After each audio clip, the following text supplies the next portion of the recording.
Now we're ready to move on to the upper left-hand corner of the project. This is where we're going to be putting the diagonal raised band. This is a classic pulled thread stitch.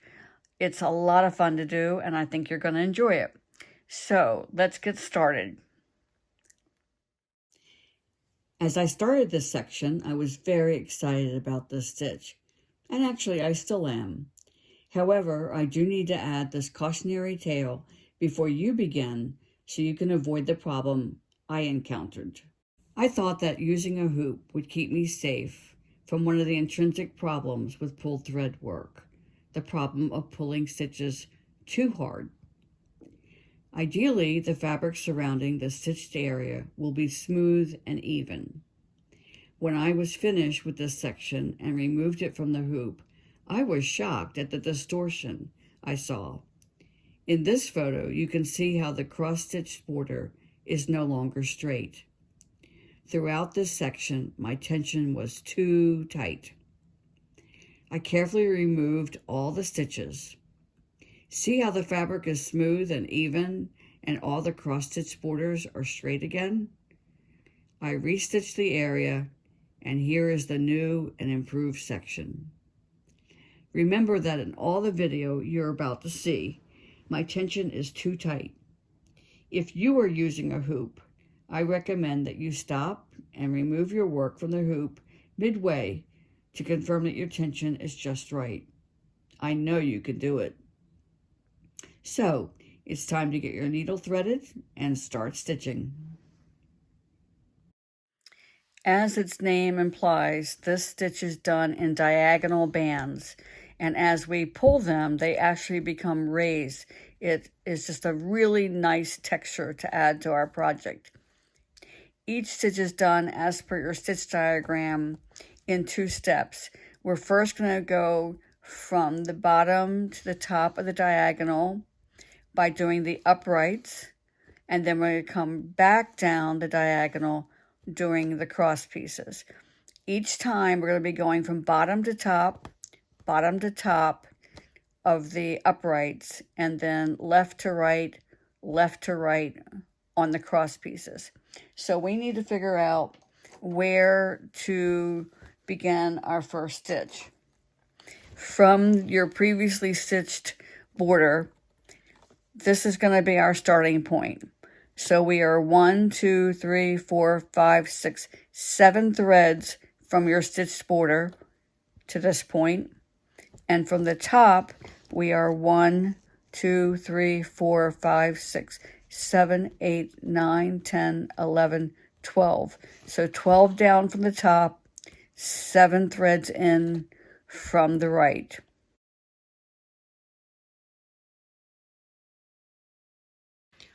I'm beginning with my waist knot far enough away from the place where I'm going to start stitching, so I'll be able to clip that off and rethread my needle to bury my the tail when I'm all finished with this strand. So again, I'm beginning 7 linen threads, fabric linen threads in from my previously stitched border, and 12 linen threads down from the top border. Each stitch is upright and it's covering 6 threads. So 2, 4, 6. I can't pull the very first stitch very hard because again, all I would be doing is pulling my waist knot out. The next one is also 6 threads high, but it's staggered. So if I come over 3 threads from the top of that stitch and down 3 threads, I'm in the exact right place to begin the second upright.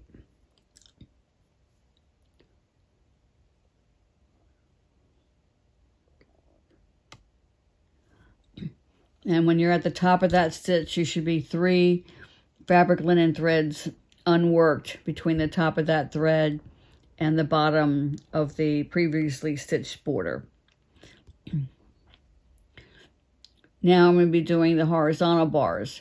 So from the top of that stitch, I can count over 3 threads. So 1, 2, 3, and down 3.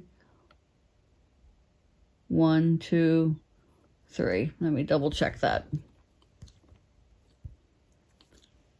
Yeah. And then it can go into the shared hole of the first upright. The next crossbar will share the hole, the bottom of this upright. Now I can start pulling. And I'm going to come 3 threads beyond this upright. So the horizontal threads, the horizontal stitches are also 6 threads wide. Now, I think sometimes it's hard to see because this is kind of covering threads. So you may find it easiest to start at the bottom and come over 1, 2, 3, and up 1, 2, 3. And that's your first raised band. Now I can actually tug on my, it's out of the camera view, but I can tug on my first stitch by pulling on the waist knot and get that a little bit tighter. Now for the second band, which if you look on your pathway diagram, this is the the blue band. So from this point, I'm going to come down 6 threads. 1, 2, 3, 4, 5, 6. And do a series of upright stitches again.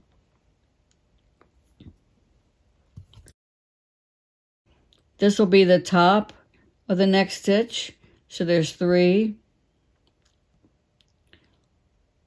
4, 5, 6 threads. Remember, these are staggered.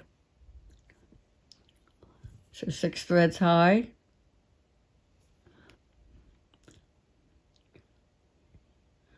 So I can count from here. I can come down 6, 3, 4, 5, 6.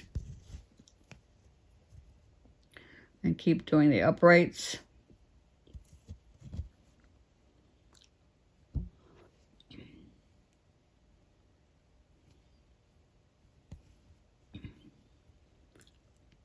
I can come over 3 and down 3 from here. So again, there's a lot of different ways you can count these off. Just make sure each one is 6 threads high and they're being staggered.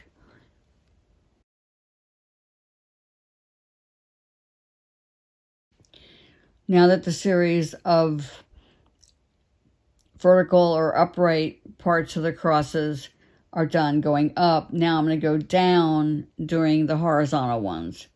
So to find my beginning place, I can come from this point over 3 and down 3.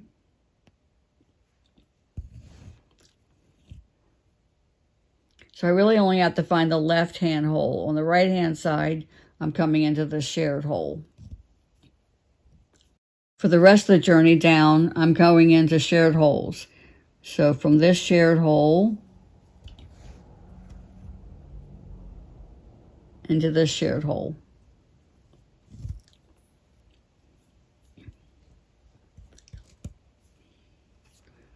From this shared hole,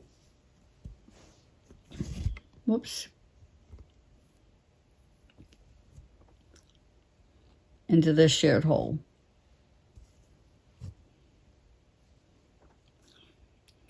From this shared hole,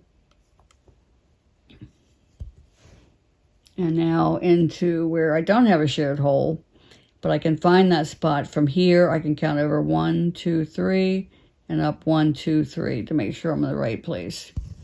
And that finishes my second journey. Now the next one starts directly below here. 1, 2, 3, 4, 5, 6.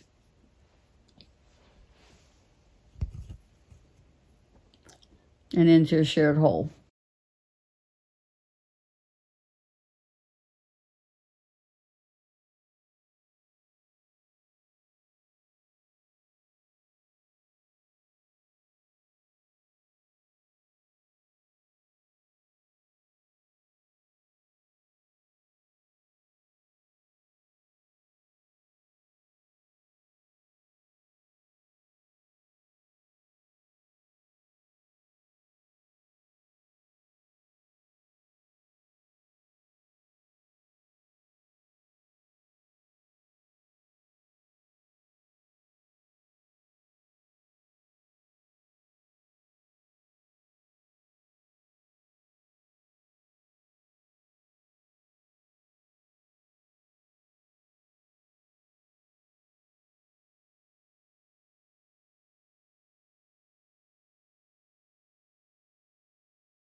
At this point, I only have, I don't know, 5 or 6 inches of thread left, and I'm not sure I have enough to get all the way up and all the way back down again. So I'm going to go ahead and end this one off. I'm going to turn this over and show you how I secure this thread. At the same time, I'll clip my waist knot that I started with and show you what I do with that as well. On the back, this is the end of my thread, and I'm simply going to slide my threaded needle under 3 or 4 existing stitches, making sure that I'm pulling as I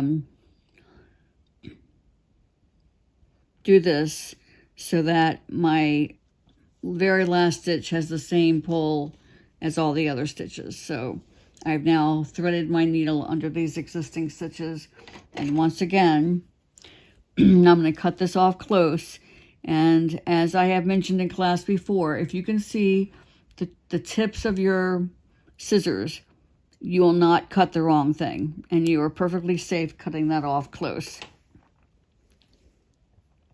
Now, while I'm still here on the back, I'm going to cut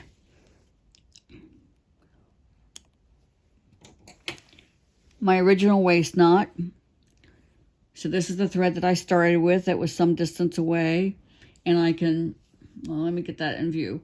I can pull on that stitch so it's nice and secure, and I'm going to thread this in the eye of my needle, and I will go under these stitches and then make a U-turn and come back. And by the way, this thing that you keep seeing that's popping into the view here, that's part of my lap stand.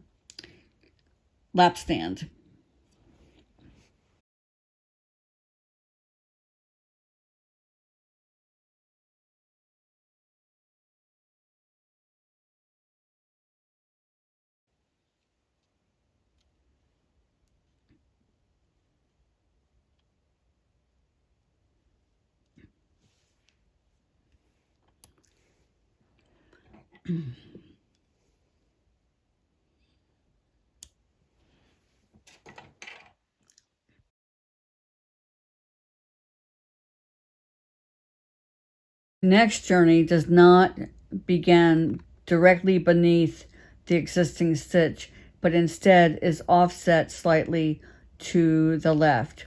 So to find my starting point, I'm going to work from this very distinctive hole, and I'm going to come down 6 threads. So 3, 4, 5, 6. Now once again, I have begun with an away waist knot, which is slightly out of the camera's view up here. Okay, so from a new hole into an existing hole, and that's the first upright stitch of my new journey.